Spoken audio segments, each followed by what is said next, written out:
like I said, I wear many hats. So, Many hats, okay. and I mean that, literally. But July the 21st at the Microsoft Theater, um, I'm part of the promotional team. That's awesome. And the show that the concert we put together is called a Feel Good Concert, and it's with UB40, Men at Work, and Smash Mouth. Seems like it was yesterday. Ice cream truck came by, same time every day, and the funny music it would play. Girls would chase the boys, and boys would chase the girls. Back then life was so innocent. Whatever happened to them? Can we go back and retrieve them? Old values are long gone. The flash and the pan, faded smoke, Ollie Shuffle and the rope-a-dope.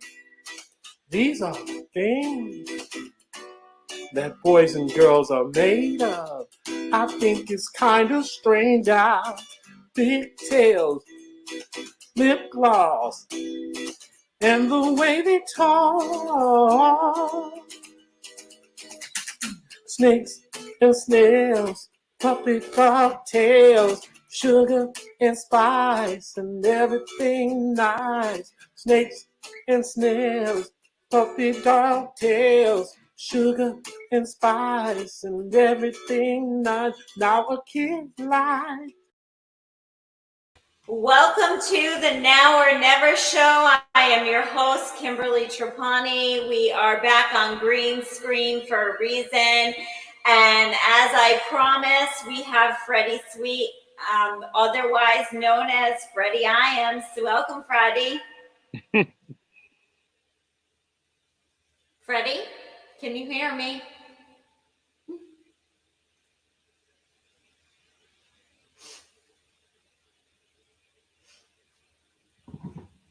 Freddy, can you hear me?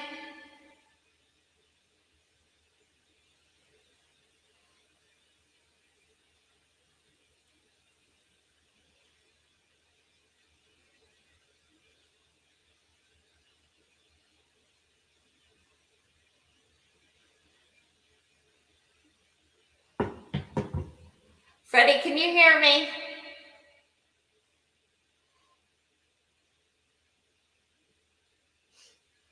Hello, Freddy.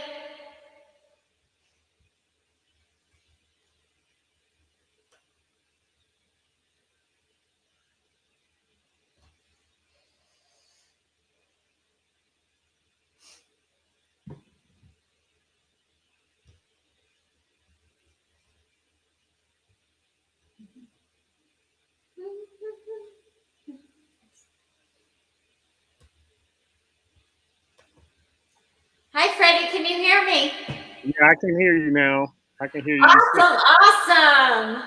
So tell me a little bit about what's going on with your record drop. Do you think you'll be coming? How will we see your record?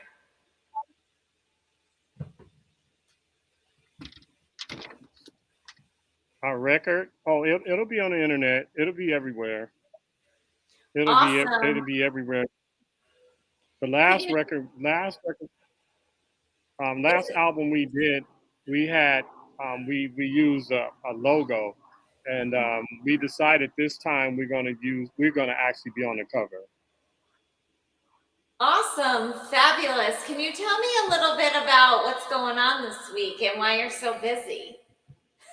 Well, this week we have a major concert here in downtown LA, across the street from where the Lakers play.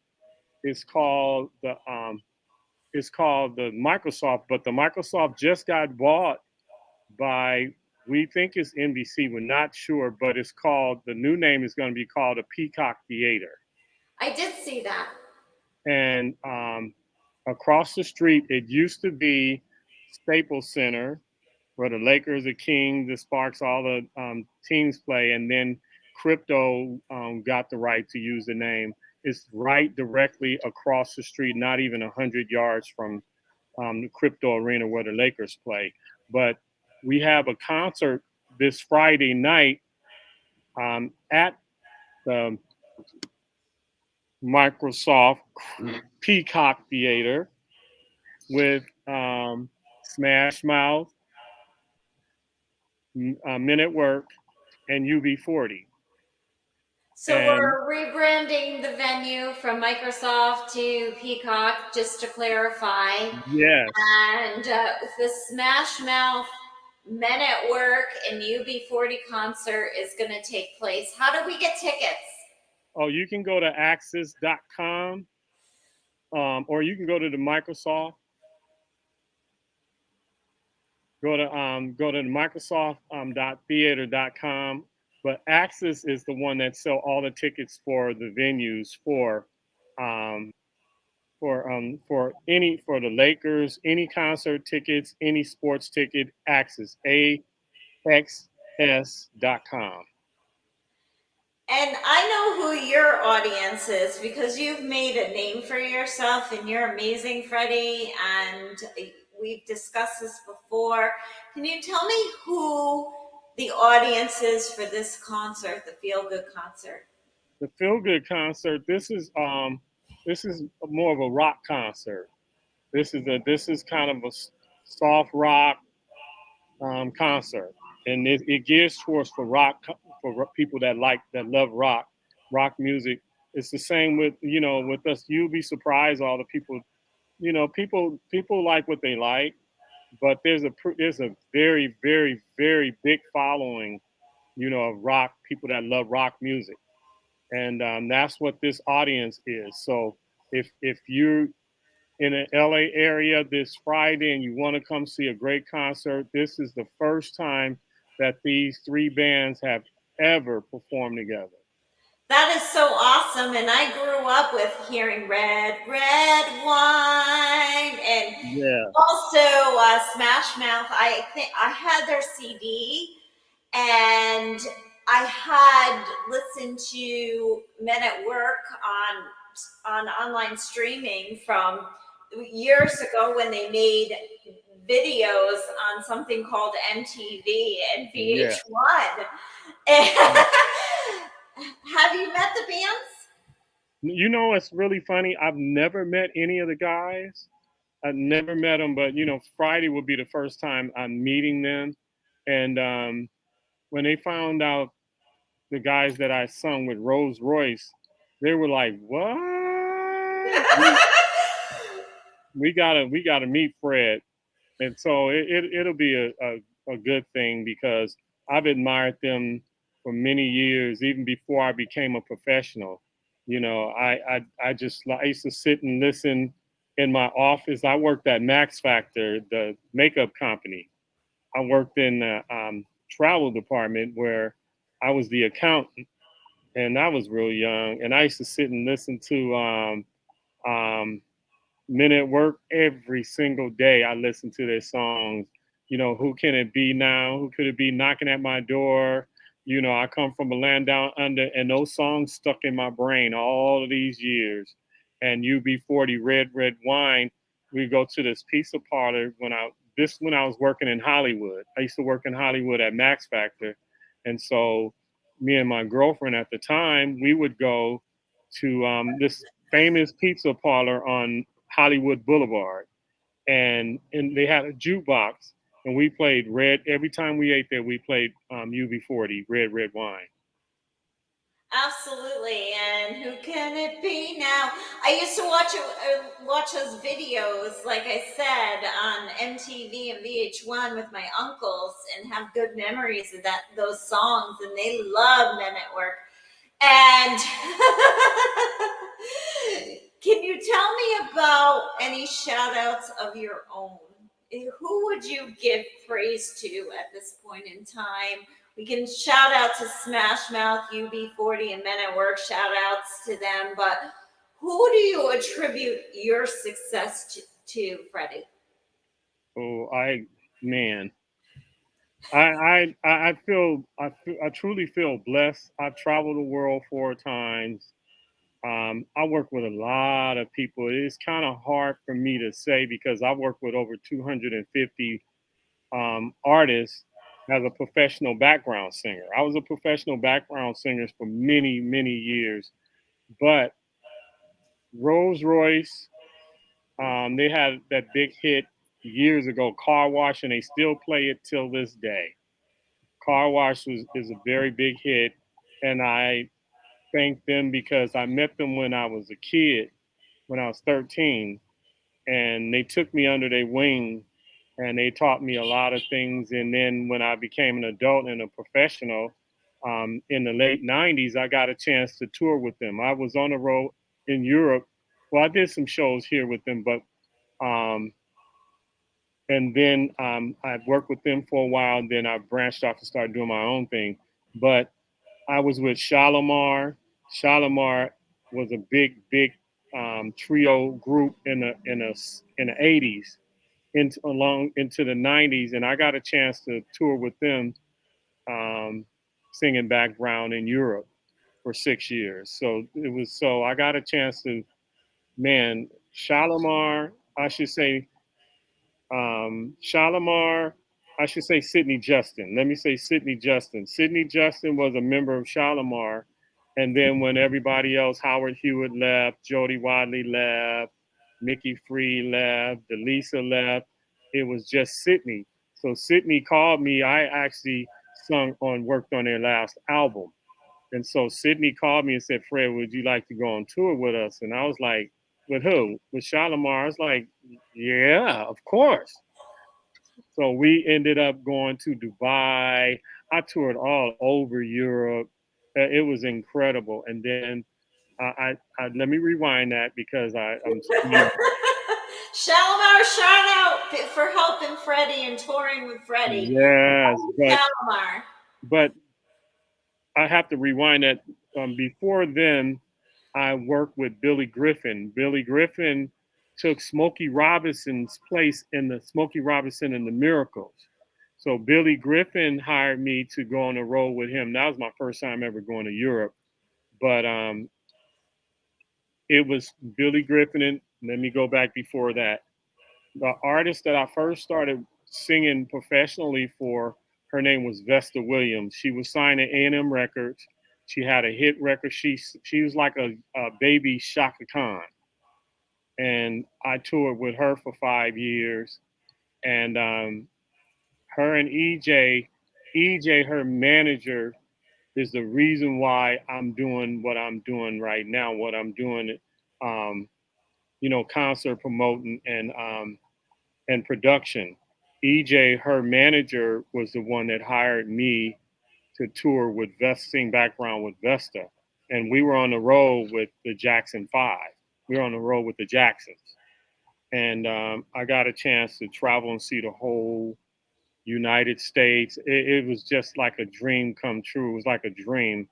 And then from there, oh man, I was in Boys in the Hood, the movie, the famous gangster movie. I was an extra in the movie, and I can go down the list all the people. I worked with Bobby Brown and Ralph Tresvant from the group New Edition.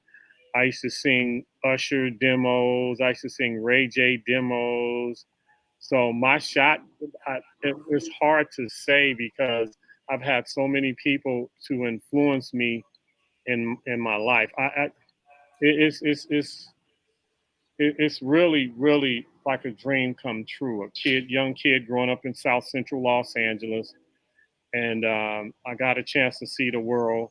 And I'm gonna put it out there. I don't drink, I don't smoke, I don't get high, never have, and I think that got me to a lot of places. And my shots go out to, man, I Gerald Busby, he's deceased, even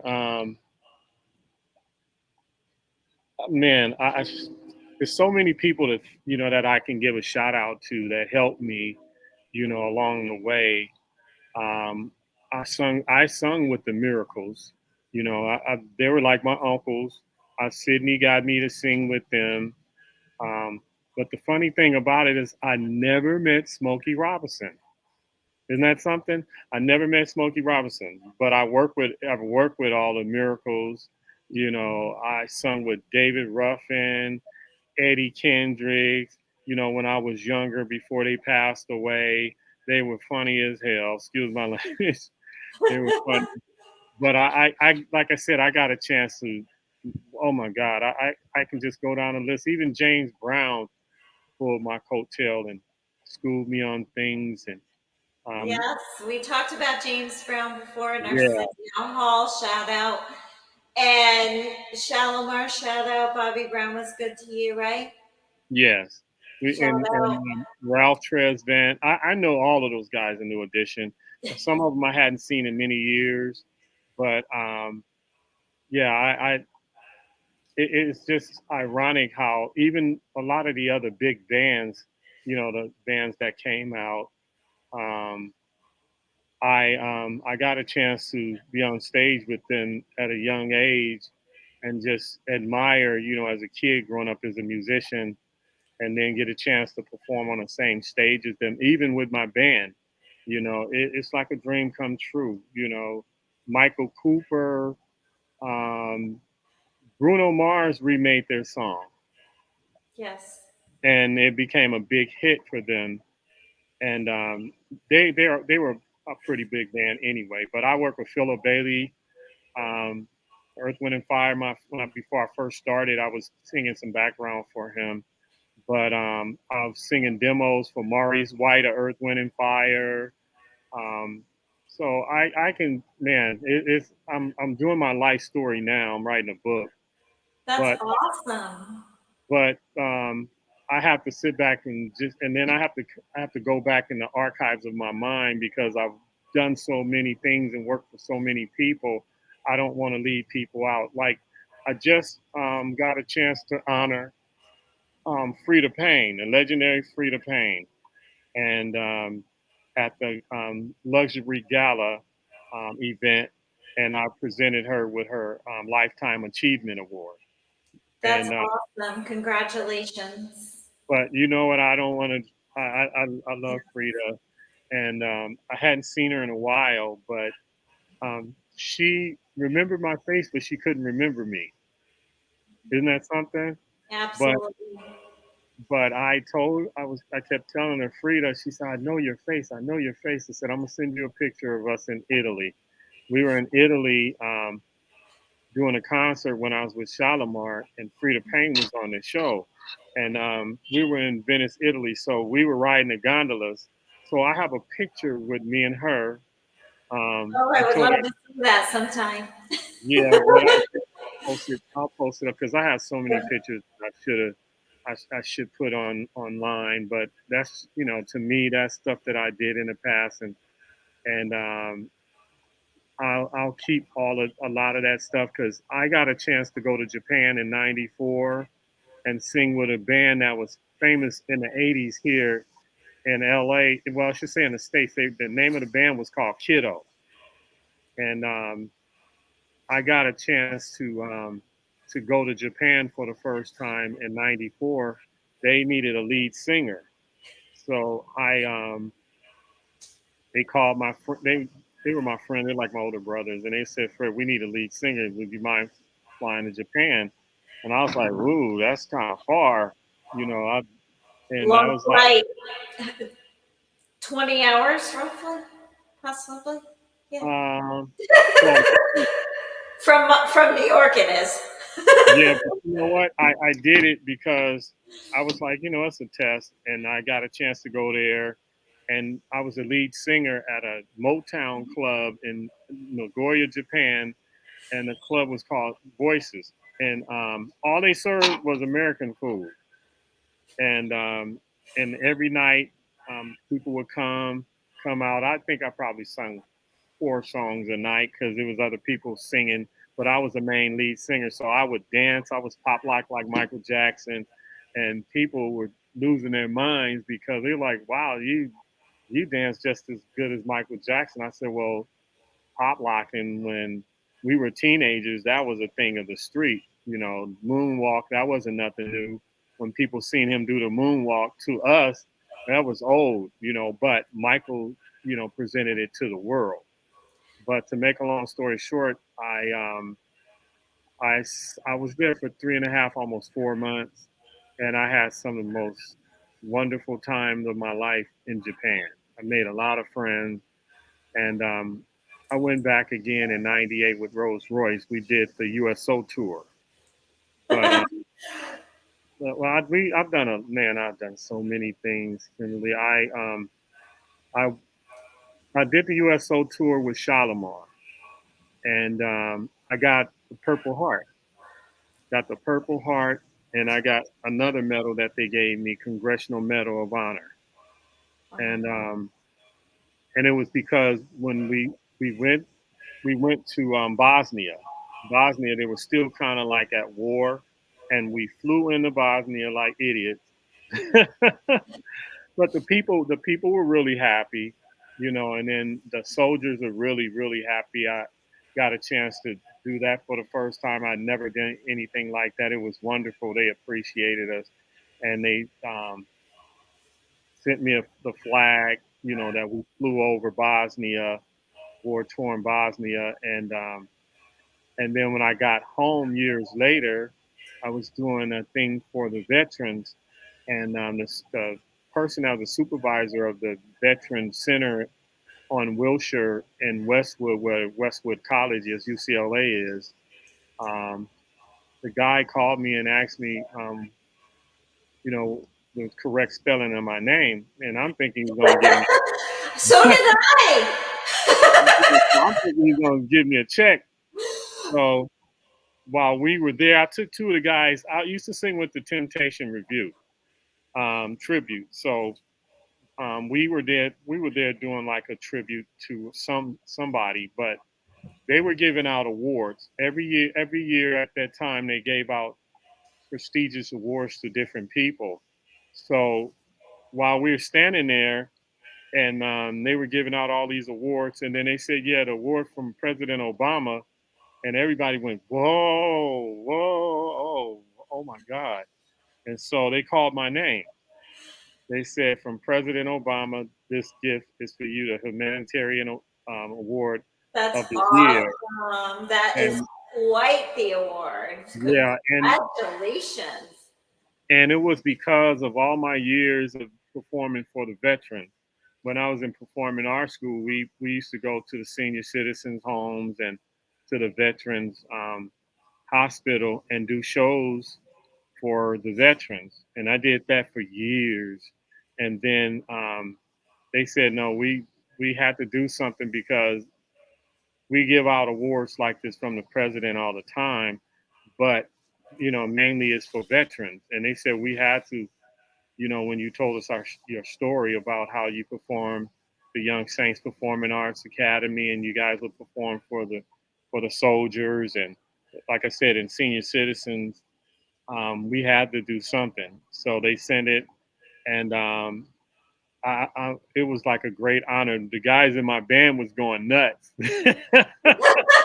They were going nuts from President Obama. Oh my God. Oh my God. They're taking pictures like all of the paparazzi and the press. They're taking pictures. And it was like a dream to me because it was unreal. I was like, from the president of the United States. But I'm here to tell you, it's not the first time I won an award from the president of the United States. It's amazing, right? Yeah, when I was a kid, I was an art major. I drew a picture of President Nixon when I was a little kid. I drew a picture of I haven't met him yet. no, I drew a picture of him at my elementary school, and it looked just like him. And my teacher sent it to the White House. And next thing I know, there's a silver plaque came in the mail for that picture that I drew of him, signed by President Nixon. Okay, so two things we need to post on Freddy IAMS page. One is the baby pictures, and two is What the baby pictures? the photos from that you drew with President Nixon. Okay. Oh, my mom, I can't. My mother had. I don't know where. I don't even know where that is. But that would be good if I can find it and have it for myself. So, Freddie, tell me about. Let's rewind a little bit. Let's rewind on this question about your music videos. What goes into making a music video? And tell me about Keep It Hot and the other music videos you're going to be making. Well, what goes into videos, I should say, is putting together a script. Sometimes some producers don't; they just film off a feel. Um, I should say the preparation of getting the costumes, getting the crowd, getting the audience. It doesn't have to be a crowd, but getting the audience together, getting the scenes together, getting the set together, where you're going to shoot it. It can be anywhere. It can be in the middle of the street. You know, music videos have different characters. So um, that's basically it. Getting the band together, making sure everybody rehearse the song. Or if we're gonna do routines, sometimes, like I said, different songs like "Have a Nice Day." There are no routines, but the song is so profound.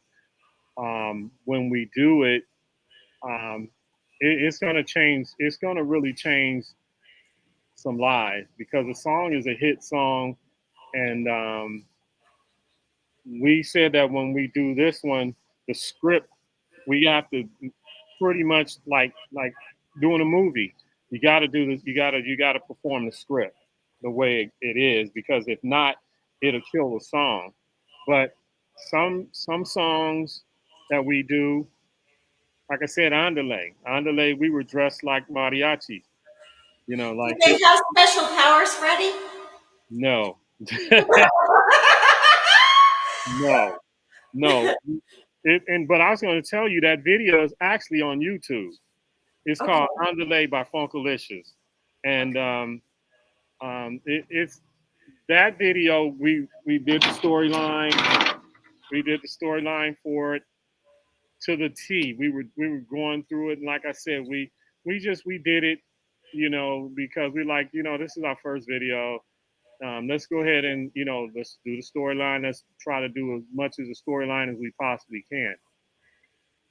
Absolutely. And so excited to be able to see these videos in the future. Where are we going to see these videos when they come out? Are they going to be on YouTube and websites and Yeah, Spotify and Apple Music and those places? yeah. Well, our music is everywhere. Our actual music is, I mean, it's literally everywhere. Um, but now, because of the way things are now, it's most likely going to be on TikTok, Spotify, all of those. Like I said, we're on everything. We're on YouTube. Um, we just need someone to help us catapult our music to the next level. Everybody know who we are, but Yeah. when you go online, it's like, wait a minute, okay, what's going on? Oh, we haven't heard your song. Well, how do we get to that point to where we can? I've been doing everything that I could on the internet, even paid, but it's something I'm missing something. I'm missing something, but people know who we are. They've seen us perform. We performed at the LA Coliseum. We performed at the Los Angeles Forum. We've performed at some major venues. And we look at it like this. It's just a matter of time, for our time to come. But Can you yeah, tell me about Funkalicious? I'm curious. I've talked to you before about Funkalicious and the band members, but can you tell me about, can you name the band members and have they all stayed with you for all of these years? Have some of them moved on? Tell me about that, Funkalicious. well, let me start from the beginning. Funkle, this is a true story. I was singing in Palm Springs. I was singing with the Temptation Review, There was a lady that owned a club, a real popular club out there called the Blue Guitar, and she would hire me to hire the acts. And so um, I was singing back and forth in Las Vegas, and so she hired us to perform out there. So the last day we were performing there, I'm driving home from Palm Springs on a long road that they have, and the voice said to me, "You need to start a band." First, I thought I was going crazy and thought I was talking to myself. I was in the car with somebody else and said again, "You need to start a band." I knew it was God, but I tried to ignore it, but I still remember. So I said, "Okay, okay." He said, "Start a band," but he didn't say start a rock band. He didn't say start a blues band. He said start a funk band. And at first, Some people are like, Freddie, not to interrupt you, what is funk? We're used to this swearing and blasting in our ears. So, not to interrupt you, but what is funk? funk music, I mean, a lot of people, the 80s, the 80s music, a lot of music came out of the 70s, funk music. And it was, and it's the type of music that makes you just want to dance.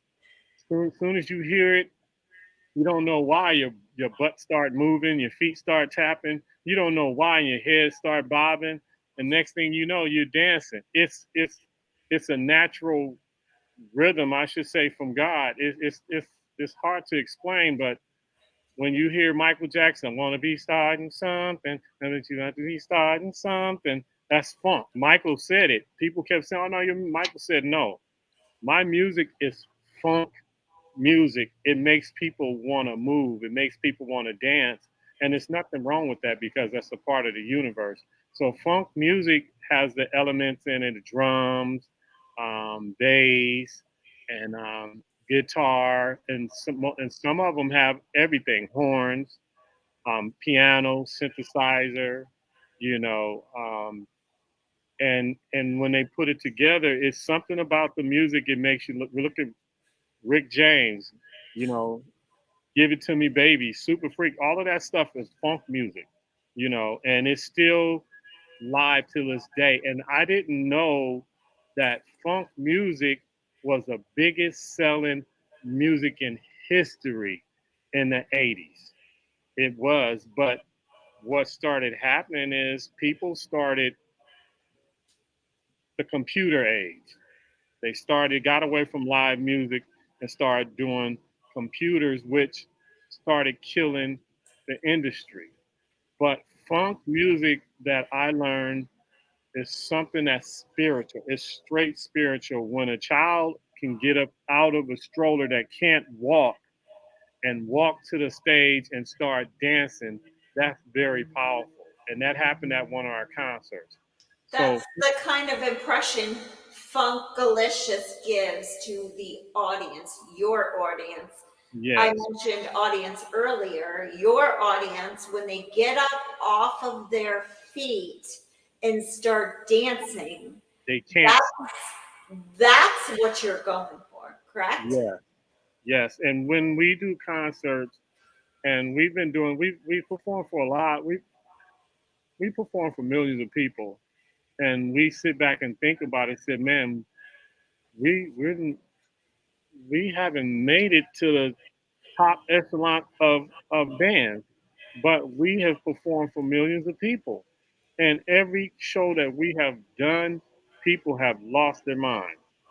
We and last year, I should say, for years, we opened up for major bands and totally killed them because of our energy in our show. We dance to the stage.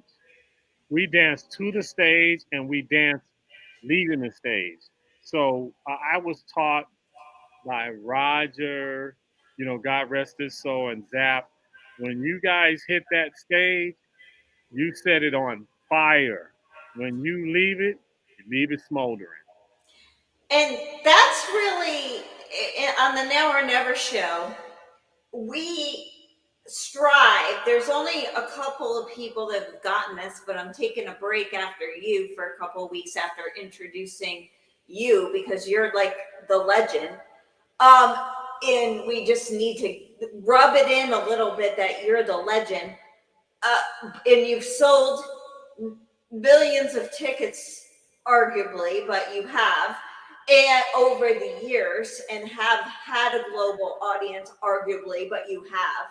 But what we're going for, is it fair to say we're looking for talented people that are going to actually be the show on Now or Never, like you have been, be the show and get people off of their feet. Yeah. Digitally is the exact science over computers, this crazy thing that we have now with artists. You have to be the show on the Now or Never show, like you have, Freddie. Be the show. That's where we're going, and that's where you're going with setting the stage on fire because you have to be the show to Yeah. get the people off of their feet. Correct? Yes. My youngest daughter, I think she was 11 at the time. Her school, she went to performing arts school down here, and her principal came to me and asked would my band perform, and I was like, they've never heard funk music before, and he said I have. He said I love funk music, and I was like, yeah, we'll do it. You know, he told me how much the price was. I was like, that's fine. So when we got there, the kids had never seen a live. Some of them have never seen. Most of them never seen a live band. And so when we came, I brought a girl that was on So You Think You Can Dance. I'm a friend of mine's, and she opened the show, and so the kids loved her. But when we came out, the kids went nuts. They went absolutely nuts, and the parents was like, "Oh my God!" Um, we we brought the kids on stage. But really, the kids rushed the stage. The little kids rushed the stage, and they came on stage, and they were getting their groove on. Their parents was like, "My child has never done anything like that. My child, one of the parents was saying, my child has never don't really talk that much, but when they seen you guys and heard you guys, they had to get on stage. So we brought all the kids from the elementary school to the stage, and the parents were like, "Oh my God, we've never seen nothing like that. We've never seen anything like that." And I said, "Well, it's the type of music that we do." I said, "Our music is clean. We telling funny stories. You know, we're not doing anything raunchy." And I kind of learned that from Heavy D, the rapper. And God rest his soul. I used to sing demos, background for him too, and we were in a recording studio one time. I don't know if I told you this, and he was saying that they were saying that he was a sellout, and I told him, yeah, you are a sellout, and he said, oh man, Fred, that's cold. I said, no, I don't mean it like that. I said, you don't cuss in your rap, you don't do no crazy stuff, and you just sold out with Destiny's Child. You were just in concert opening for Destiny's Child. I said, you are a sellout. He said, oh, I guess I am, huh? I said, yeah, because your music was positive music. It was good, fun music. And that's where we got away from. One thing I can say about the 80s funk music, it was about fun. It was about having fun. And that's what people fail to realize, with that music. They didn't some of the songs were great songs, just great songs. Good time, these are the good times. Leave your cares behind. Nile Rodgers and Chic, good songs, all funk songs. So what I made God a promise was I'm gonna keep doing it until the stars fall from the sky. and that's forever.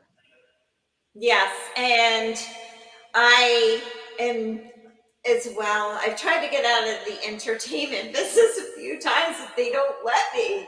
They don't let No, me walk away. this So in your we avoid it, DNA. right?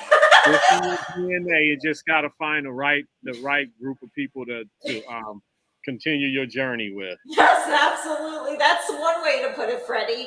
So tell me a little bit about your band, going back to the original question.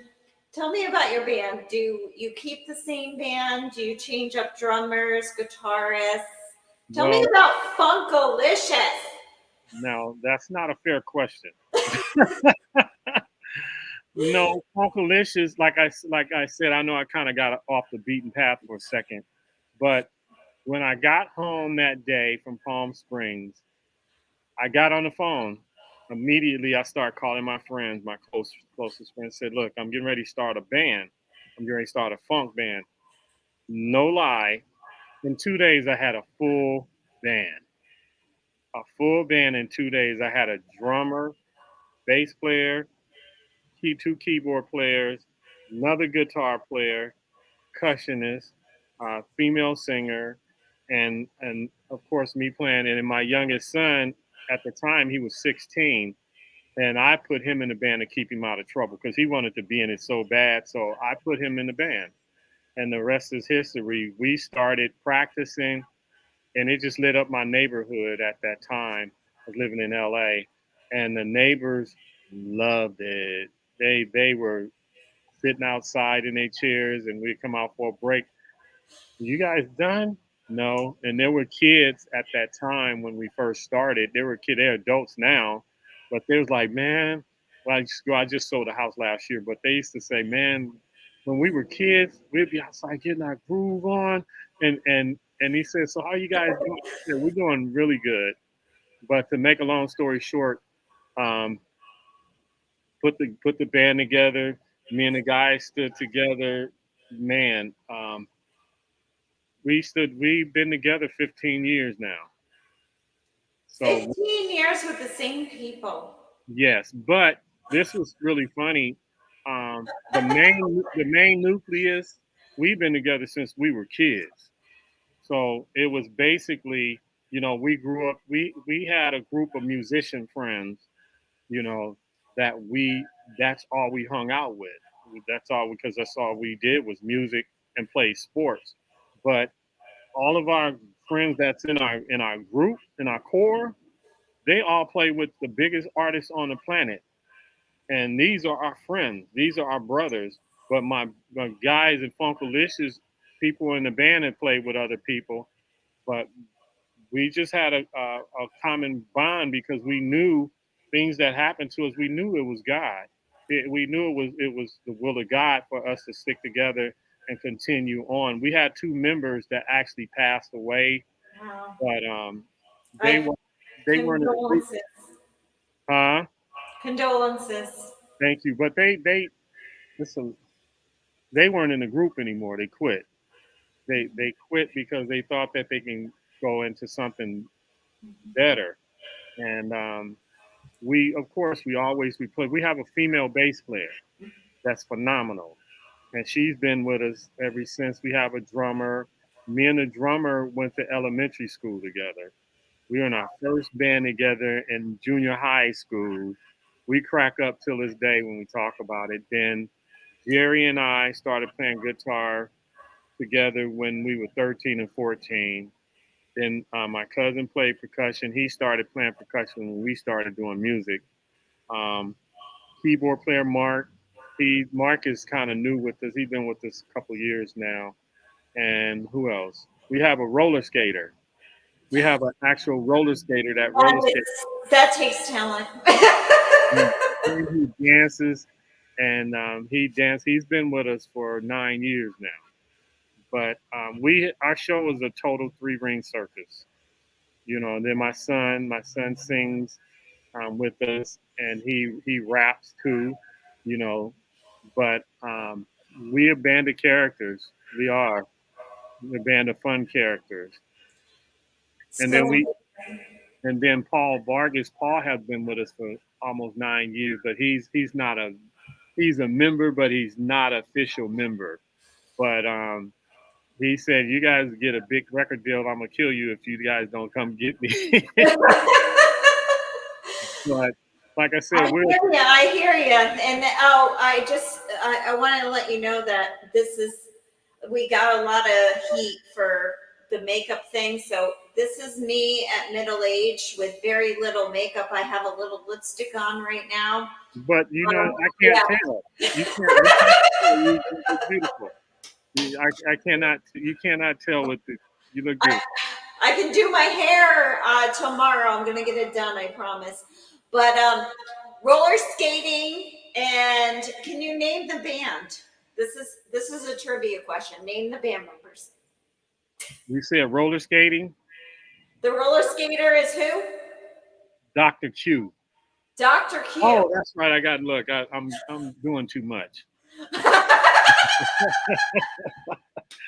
The roller skater name his name is Quincy Reynolds, but his nickname, stage name is Dr. Q. Okay, perfect. And Who, then who else? Who else do we have? okay, then on bass we have Autumn Johnson, better known as Pretty Bass Doll. Then Jerry Daniels, known as Chocolate Q. Jesse, percussionist drum roll, known as the Teddy Bear. Then you have Mark, the Boss Cross. Then you have Darrell, the real deal. We crack jokes, the real deal. Paul is P Funk. Who else? My son Jamal is Lamaj Smaz. It's his name spelled backwards. Who else? That's it. That's And me. awesome. Do the kids hug the teddy bear? Yeah, we have gimmicks. We have gimmicks in our show.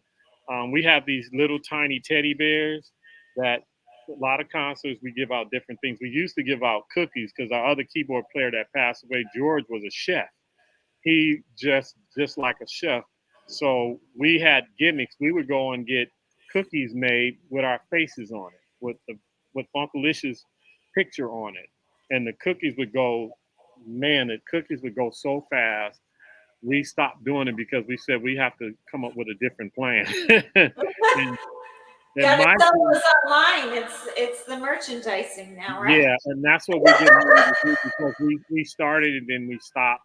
But we have mugs with our logo on it, and people always ask me about that. But in a minute, we getting ready to start back doing that. And me, Freddie Sweet, I'm the one with the candy stand. That's a keyboard stand, and I have tons of candy on it. So when we do a concert, the adults, we thought it was going to be the kids. We always give it to the kids, whoever they are. But the adults come and line up right in front of my keyboard, my station, and begging for candy while the concert is going on. But we did all of those little things are gimmicks, I But hear you.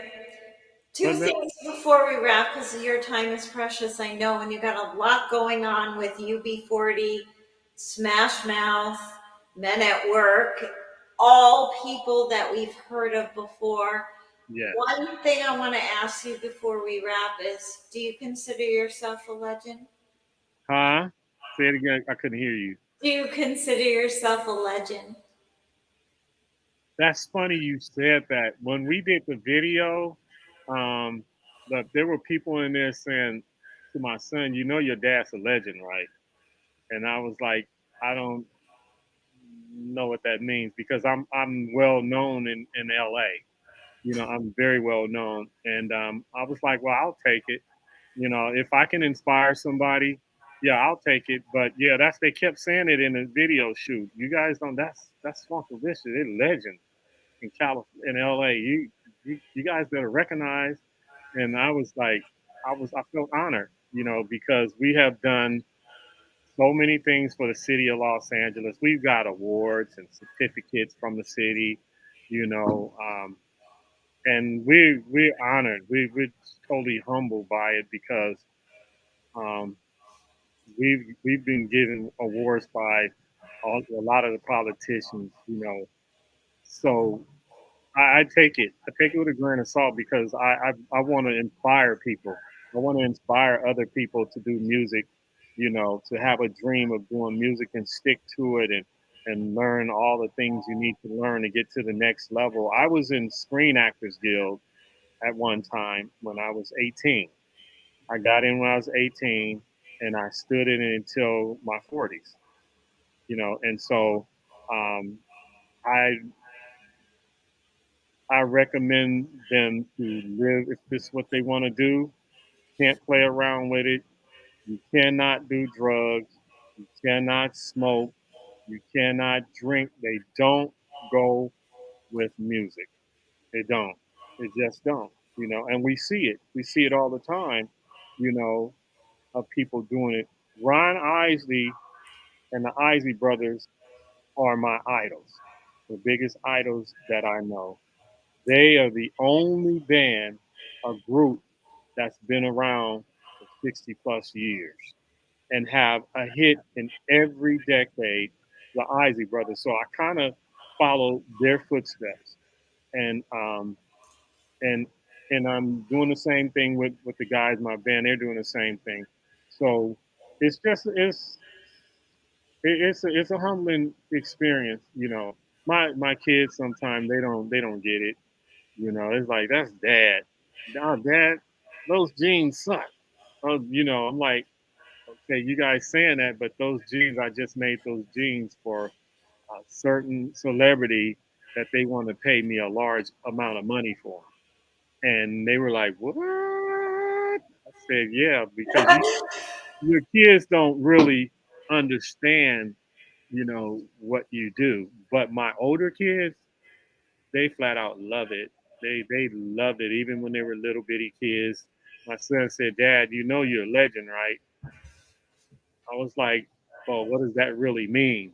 You know, what does it really mean?" But I said, "I'll take it. I'll take it with a grain of salt, and it's a humbling thing to hear, and I know that's God." Absolutely. And I understand what you're saying. My grandfather was a colonel in the armed forces, and he retired from the Bank of California. And Really? I said I know him as my grandfather. I know him as Grants. Yes. Yeah. So I get what you're saying, but in my mind and in your audience's mind, and you've sold millions of tickets and have millions of people in your audience respecting you for all of these years. So in my mind, you're a legend, Freddie. Thank Whatever you. that means for the rest of the world. Secondly, my last question. Can you introduce Friday's show, your elevator pitch, and any last inspirational words? Well, this is what I would say. The feel good concert, I came up with that slogan. The feel good concert is about having fun, coming out, enjoying the songs that you once loved, and revisiting it. Come to the feel good concert at the Microsoft Theater this Friday. This Friday, July the 21st. Come get your groove on and enjoy life through music. And you can meet Freddie. And you can meet me as well. Who wouldn't want to know Freddie? Yeah, you got to come and and and say hello to Freddie Sweet. Anything else? Any last words of inspiration? You inspire Well, my heart. only thing I tell you is I'm a firm believer in the Most High God. Always keep your head to the sky, keep a smile on your face, walk on in style, and don't forget to smile. Thank you for your time, Freddie. I took up too much of your time already, No, but I do appreciate it. And you shout did. out to Smash Mouth, UB40, Men at Work, and definitely Funkalicious. Thank you.